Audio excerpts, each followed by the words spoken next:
To the Point is your source for bite-sized education commentary on the important issues impacting education today. I can promise you, your hosts won't always agree on the solutions, but their conversation adds unique insight to the national dialogue. When you need education policy analysis without the fluff, get to the point.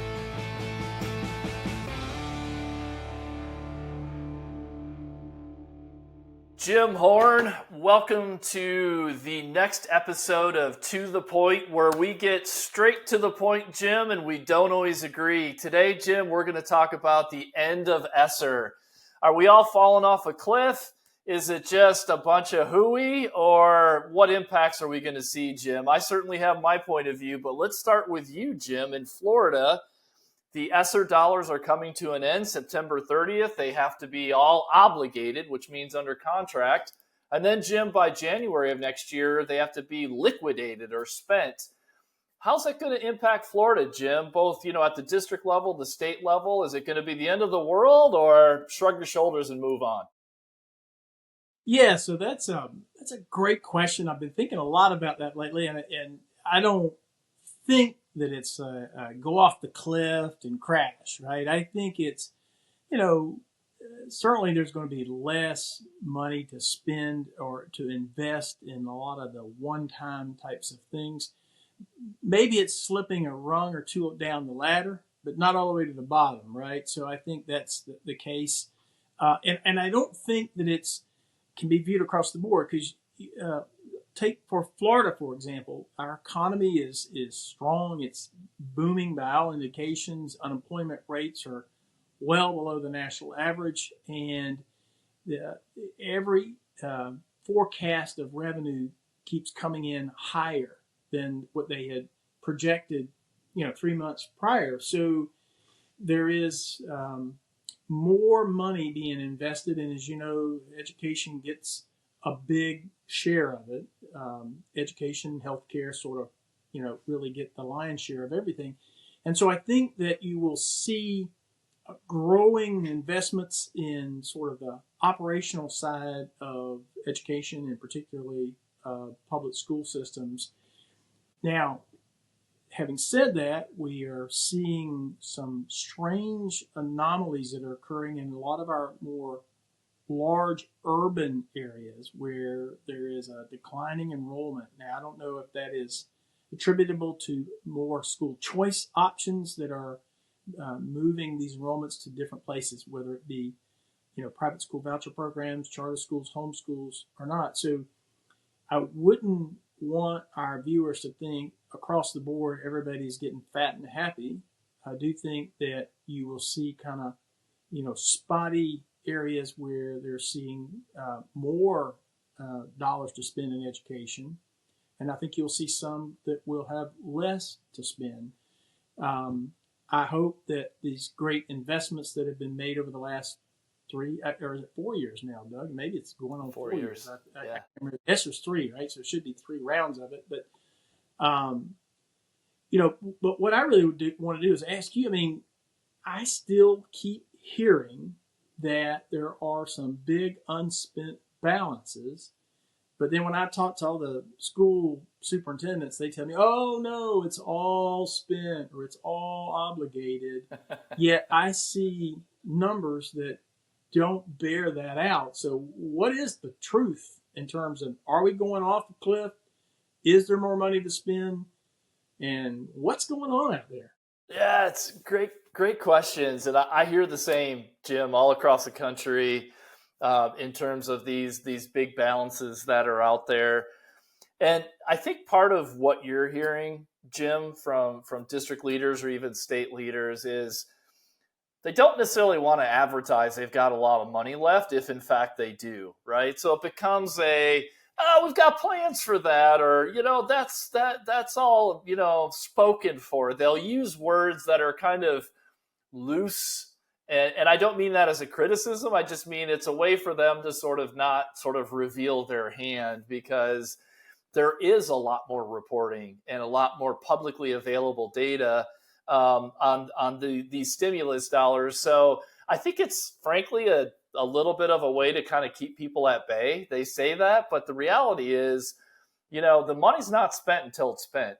And they can say it's obligated, but contracts come and go. Contracts don't always come in the way, like I've heard of, Jim, some states and districts that would swear up and down that they've used all their money, but now their tune is changing because a contract that they let 2 years ago, guess what? It's not coming in where they thought it was going to. So they've got suddenly money they have to spend. And so I think the story it's complicated. I think that, like everything, Jim, building relationships, if you can show that what you're proposing to do with these dollars, whether it's internal uses, you're partnering with an external company or vendor, if it's aligned to a strategic plan, if you can demonstrate outcomes, there is, to your point, still money being spent. It's not like the Great Recession where everybody was declining across the board. To your point, lots of states are either marginally up or even up, multiple percentage points in terms of their education spending. And Jim, we spend $800 billion with a B, $billion a year on K-12 education, federal, state, and local. So yeah, ESSER was a big chunk. It going away is going to have an impact. But I think, Jim, like all news stories, if it bleeds, it leads, they say. So bad news always gets eyeballs. So I think, it's easy to write a story that the world is going to end when ESSER runs out. I think the truth is those who can really show their value, or those activities and expenses that really produce results. Because, Jim, guess what? The problems are not going away. The money may be ratcheting down. Learning loss, academic recoveries, mental health, crumbling infrastructure, all the things that were there before, frankly, got worse from the pandemic. So it's not like they can just be like, oh, ESSER money's going away. It's just all back to, what we did before, status quo. That is not the reality. And so I think there are opportunities out there, and dollars still left to be spent. So I think there's a lot of, opportunity to do things better and differently than we did before. And maybe, Jim, just to close on this so we get to the point, are you seeing that in Florida where, yes, we made a lot of investments, but we also have to do things in a way that doesn't leave so many kids behind, that does address their needs, that does close achievement gaps? What are you seeing in Florida that gives you some optimism? I have seen pockets of some what I think were great investments. Some of the strategic tutoring, sort of not just applying tutoring across the board, but looking at those that are most vulnerable and most struggling students, and injecting some high dosage one-on-one type of tutoring has had some incredible impacts. I've seen districts. I've actually seen some interesting concepts built into the tutoring, sort of outcome-based contracting, where a school district wants to deploy tutoring, but they want it on a performance basis, where the tutoring company only gets paid based upon certain kinds of outcomes, and being able to do that. I've long wanted to see school districts become innovative, in using sort of performance-based contracting. Now, if it were me, I'd hoist that on the entire system of education. Now, I think that would probably require some paddles put on their heart to restart the heart. But nonetheless, I have seen some great investments that have made some sense. Now, I've also seen the games that have been played where they would basically spend the money on recurring kinds of expenses and buy a 5-year contract, so that they're basically spreading out those dollars over a lot longer period of time than what was probably intended under ESSERs. There's, and then some mental health investments. I've seen that work successfully. I've seen some investments in school security and safety, which we know is like really important. I understand it's the most powerful human emotion, a parent believing and hoping, expecting when they send a child to school they'll be safe, right? So trying to, whether it's the hardening of schools, or even if it's some of the technologies that are being invested. So I've seen some great investments, and I think they will pay dividends for them, but I've also seen a lot of waste. I'd be curious what you look at it, kind of nationally. I look at it obviously more from a Florida standpoint. Was it worth it? And did you see any positive things in the numbers that you're looking at? Yeah, Jim, it's such a good question. And I think it's a question that we'll be trying to answer in the immediate term, in the near term, the long term. I think the answer is we don't know. But there's both room for optimism, because I do think we've seen kids catch up and achievement gains that a lot of people said weren't possible before. And it's a combination of things, tutoring, like you talked about, and other interventions.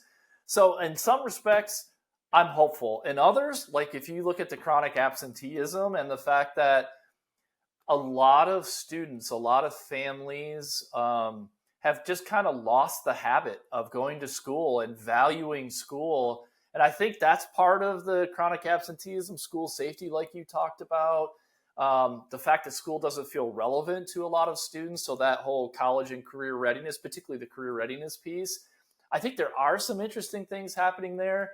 So I think it's a mixed bag so far, Jim. And I don't think we know yet what we could really point to and say, man, this group of investments yielded the best results that we not only have seen, but want to continue to see and continue to invest in, which is, I know, is frustrating because the world doesn't stop for researchers to figure out what works. But at the same time, I do think that analysis is important over the long term, because these problems, again, like I said before, not going away.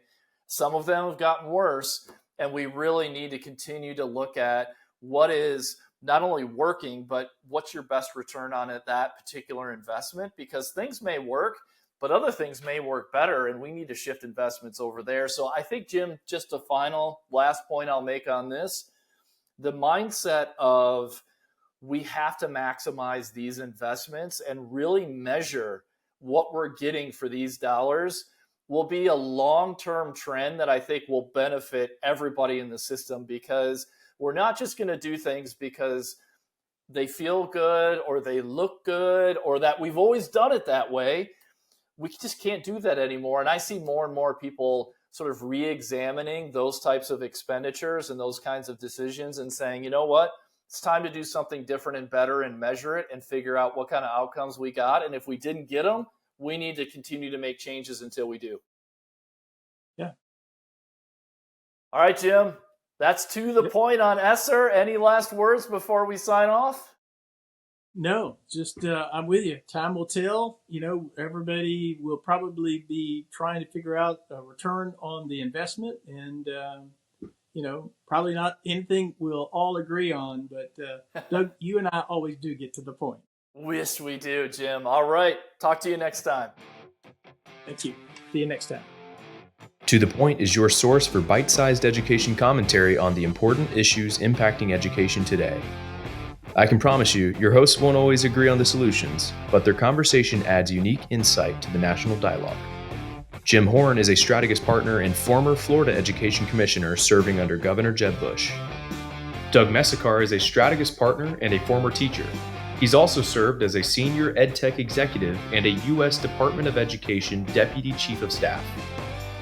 This episode is powered by Strategist Group, a national education management consultancy. To learn more, visit www.strategistgroup.com and follow us on LinkedIn. When you need education policy analysis without the fluff, get to the point.